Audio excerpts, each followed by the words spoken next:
මේ තියෙන්නේ KFC එකේ බිරියානියක්. එතකොට මේ තියෙන්නේ SFC එකේ බිරියානි. බලමු මොකද්ද හොඳ කියලා. එතකොට KFC එකේ බිරියානි වුණා රුපියල් 935ක්. ඒ වගේම SFC එකේ බිරියානි වුණා රුපියල් 1639ක්. ඒ වගේම SFC ල මේ වගේ අයිටම් එකක් දීලා තියෙනවා. මම හිතන්නේ මේ චිකන් එක තමයි මේකේ තියෙන්නේ. මෙන්න මෙහෙම තමයි KFC එකේ බිරියානි තියෙන්නේ.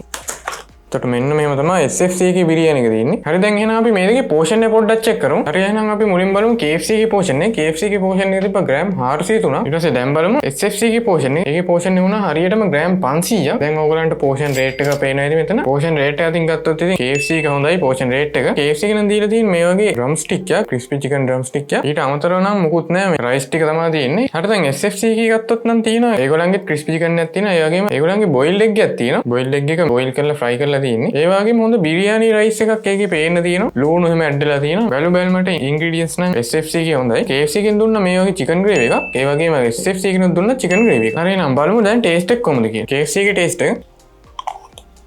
SFC එකේ ටේස්ට් එක. හරි දැන් මම දෙකෙන්ම try කරා. KFC එකේ නම් මට ඇත්තටම රයිස් එකේ නම් එහෙම ලොකු ටේස්ට් එකක් ආවේ නැහැ. චිකන් එකෙන්ම තමයි ඒකේ ටේස්ට් එක ආවේ. SFC එක පැත්තට આવොත් නම් ඒ චිකන් එකෙත් හොඳ ටේස්ට් එකක් තියෙනවා. ඒ වගේම බිරියානි රයිස් එකත් හොඳ ටේස්ට් එකක් තියෙනවා. මම දැන් ටේස්ට් එක අතින් ගත්තොත් SFC එක හොඳයි. මොකද ඒගොල්ලන්ගේ හොඳ බිරියානි ටේස්ට් එකක් එනවා KFC එකට සාපේක්ෂව. එතකොට අද මම තෝරගන්නේ SFC එකේ බිරියානි තමයි.